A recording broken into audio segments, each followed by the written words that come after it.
Welcome to The Explainer. Today we're diving into something that is just incredibly profound. It's called The Man Who Burned Quietly, the hidden sacrifice of true teachers. And honestly, this hits home because it's about an experience practically all of us have shared, just navigating that everyday machinery of higher education.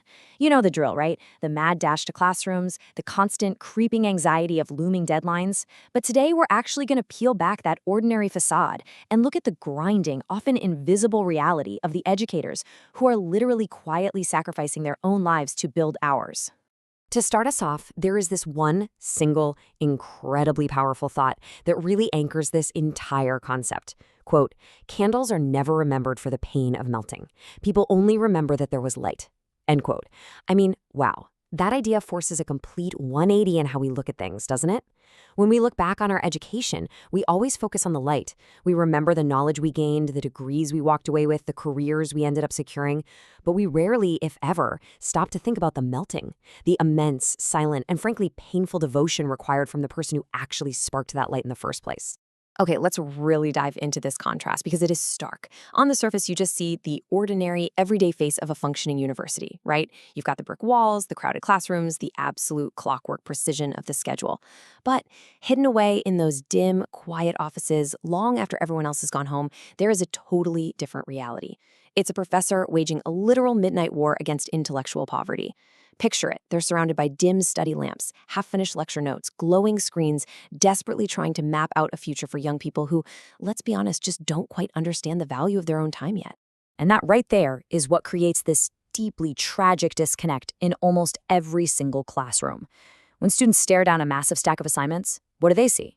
They see stressful deadlines. They see punishment. But the professor?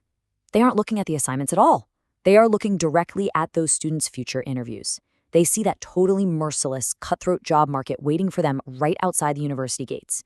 They know that a piece of paper, a degree, doesn't save anyone. Real skills do. Professionalism does. So what the student feels as this incredibly heavy burden, the teacher actually designed as absolutely vital armor. It's a complete shift in perspective, where a student sees strictness, a truly dedicated teacher sees survival. Our source breaks this down perfectly. Every single harsh critique a teacher gives is actually designed to strip the fear out of a student's voice. Every tedious analytical diary, that's just to teach them how to reflect. Every rigid report is about instilling professional standards that they will need later. The professor forces his students to work not because he's mean, but to literally force mediocrity out of them. It's like he loves their future so much more than they love their own present comfort. But man, this silent devotion takes a massive, overwhelming toll. The sheer volume of invisible sacrifices is just staggering. We're talking about rewriting complex lecture slides at 3 a.m. just to make a tricky concept a tiny bit easier to grasp. Teaching through a severe fever. Fighting with the administration behind closed doors to guarantee fair grading. Shielding the students from institutional pressure. Typing up recommendation letters at midnight. Even quietly pulling out his own wallet to help students print reports when they couldn't scrape together the cash. And the craziest part? The professor does all of this while standing in the classroom with a smile, completely masking his own lonely exhaustion. To really grasp the depth of this dedication, there's this one story from the text that is just, it's unforgettable. It's a freezing winter morning, and the professor is battling a severe illness. He's literally shivering, huddled inside a dark coat. A colleague looks at him and says, "You need to go home." But the professor just looks down the hall toward his waiting students and says, "They have already lost too much from the system. I do not want them to lose another day." And he just walks in. For 90 solid minutes, he teaches with absolute fire, his body physically trembling beneath his coat the whole time, all so his students wouldn't lose an ounce of confidence. It all comes down to this incredibly poetic truth. He wasn't building assignments. He was building lives. But that kind of dedication comes with a massive personal price tag.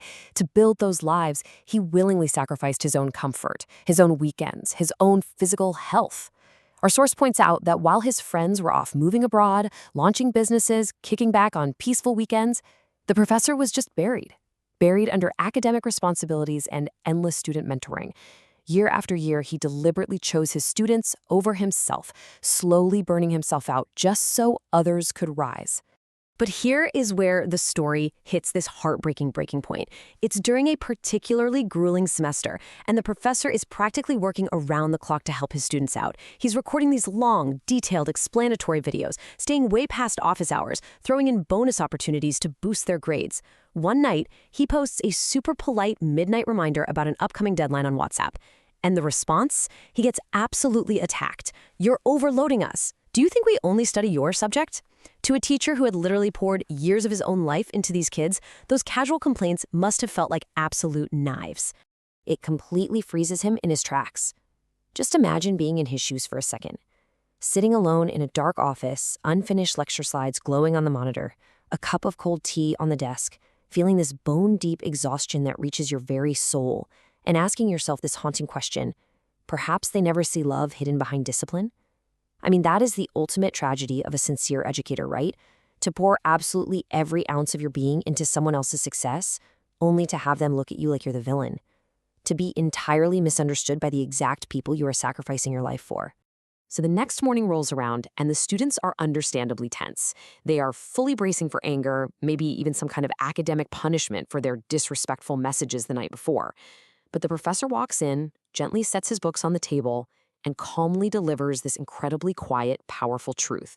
He looks at them and says that one day the real world outside those walls isn't going to care about their stress or their excuses. It's only going to ask what they can actually deliver. He tells them, "I do not wish to burden you, I wish to strengthen you." Instead of responding to their ingratitude with rage, he responds with relentless, protective care. Now, what's really fascinating here is the choice this professor makes every single day. He could so easily just take the path of least resistance, right? Lower his standards, slash the workload, and boom, instant temporary popularity.